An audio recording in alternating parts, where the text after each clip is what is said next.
No matter how well you defend, the Poznan factor, as it's become known this week, is always infuriating when you're on the receiving end. Mel Sterland the beneficiary in this case. Now, Leeds deserved the win, but memorable only for the fact it returned them to the First Division summit. Rod Wallace' first goal in the league for them summed up the match, really. Leeds coming out on top in the skirmishes.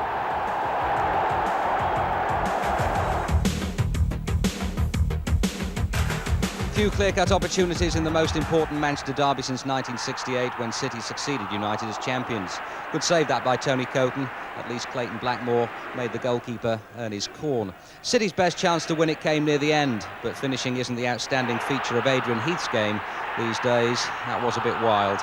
0-0, the classic derby result.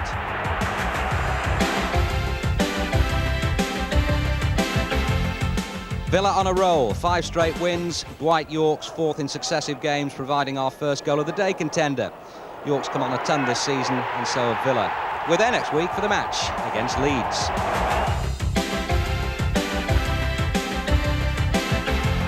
Steve Coppell admitted Southampton deserved it, but Palace kept a rare clean sheet, and a moment of magic from Marco Gabbiadini ended up with skipper Jeff Thomas getting the winner. Palace, with only 1 defeat in 12 games, aren't at their best, considering they're very handily placed. Arsenal looked to be destined for their 4th successive defeat when Oldham opened them up down the right and Andy Barlow got goal side of Lee Dixon. Paul Merson was undoubtedly the man of the match, but the timing of Perry Grove's substitution proved to be the match saver. He's such a handful when he's fresh and lively against a tiring defence. Groves to Ian Wright, and his 13th of the season.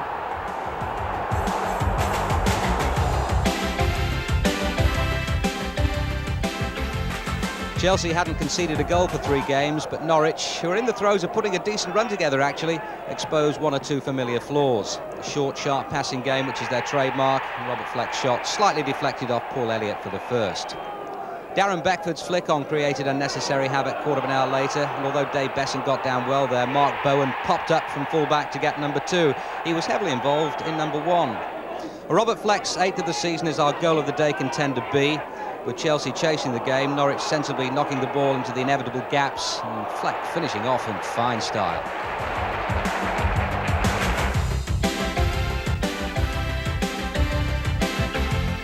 Spurs had only taken 1 point from 5 games prior to this.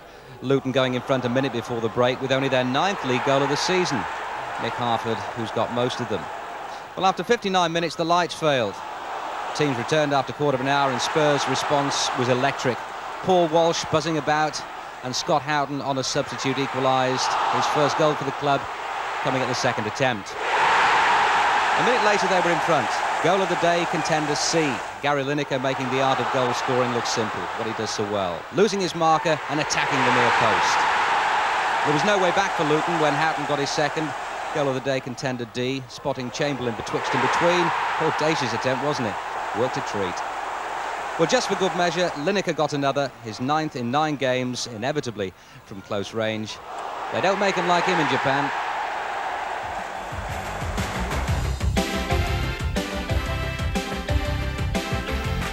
Only 1 point between them beforehand. Everton have now made it 3 successive wins. Wimbledon on the slide without a win in 6. That was Mark Ward brought down shortly before half-time, and the unusual sight of a twice-taken penalty. All the more unusual if it was for unlawful movement by goalkeeper Sagers before the kick was taken. Happens all the time. So a second opportunity for Tony Cottee. Everton made it too early in the second half when Peter Beagrie sent over an inviting cross that Dave Watson thumped in with surprisingly little hassle, considering the opposition.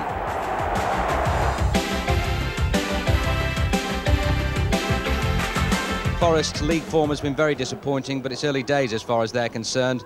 The new year onwards is the time to take them seriously. Teddy Sheringham's 9th of the season. Well, Coventry have now lost 6 out of 7, and it should have been by a greater margin yesterday. Grizovic flooring Sheringham, but the goalkeeper atoned with one of many fine saves on the day. Final score, Forest 1, Coventry 0.